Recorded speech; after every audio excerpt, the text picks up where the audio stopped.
నిజంగా మన రాష్ట్రంలో ఇప్పుడు గురుకులాల పరిస్థితి తలుసుకుంటుంటేనే నాకు కళ్ళ పొంట నీళ్ళు వస్తున్నాయి వల్ల ఓడలు బండ్లు ఓడలు అంటారు చూడు ఆగో మన గురుకులాల పరిస్థితి గట్లనే అయింది వల్ల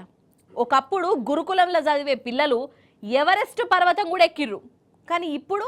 సావు అంచులకు పోతాండ్రు ఒక కాడంటే ఏమో అనుకోవచ్చు ఒక రోజు 2 రోజులు అంటే ఏదో మిస్టేక్ కావచ్చు అని అనుకోవచ్చు కానీ ప్రతి జాగల ప్రతి గురుకులంలో గిరే గోస అంటే ఏందన్నట్టు అగో ఎలుకలు గొరికి ఒక బుజ్జి పరిస్థితి ఏమైందో చూడుండ్రల్లా మీరే ఇక ఏంది అసలు ఈ గురుకులాలను ఏం చేద్దాం అనుకుంటున్నారు ఇంట్లో చదవాలనా లేకుంటే చావాలనా గిట్లనే భయపడుతున్నారో పిల్లలు కొన్నొద్దుల సంధి మన గురుకులాల ఏమైతున్నదో చూస్తూనే ఉన్నారు కదా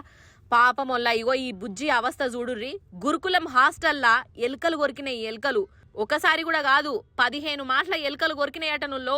ఎలుకలు కొరికి కొరికి కొరికి కాళ్ళు సచ్చు పడిపోయినాయి ఇప్పుడు చెయ్యి కూడా పడిపోయిందంట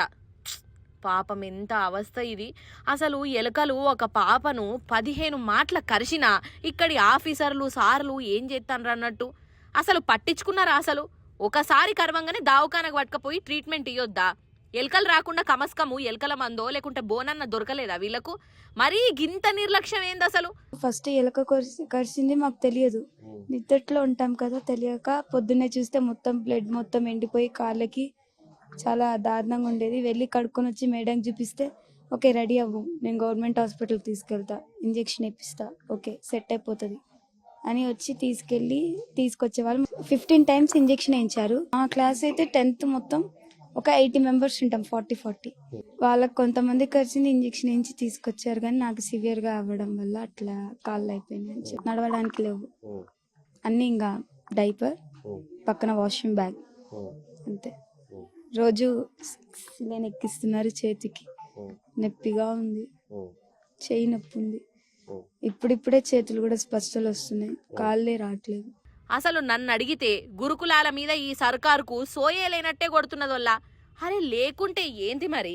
ఎట్లుండే గురుకులాలు ఎట్లయితున్నాయి మీరు కూడా చూస్తూనే ఉన్నారు అన్నం చక్కగా లేక దావకాన్లలో పడ్డరు ఇప్పటికీ 40-50 మంది గురుకులం పిల్లలు జీవిడిచిర్రు రోజుకు బిక్కు అనుకుంటా ఉంటున్నారు చదువుకునే పిల్లలకు ఏంది ఈ అవస్థ గిట్లయితే ఎవరన్నా గురుకులాలల్లా షరీక్ అయితారా చదువుకుంటారా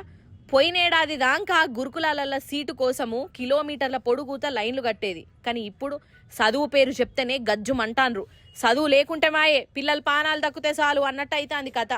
ఇక ఇది మాత్రము అన్యాయం అంటే అన్యాయం ఏదో దిక్కుమాలిన రాజకీయాల కోసమో కండ్ల మంటతనాలు పెట్టుకోనో ఈ పిల్లలను ఇగో గిట్ల గోసబుచ్చుకునుడేంది ఏమన్నుంటే రాజకీయం లీడర్లు రాజకీయంగా చూసుకోండ్రి నడిమిట్ల వీళ్ళేం పాపం చేసే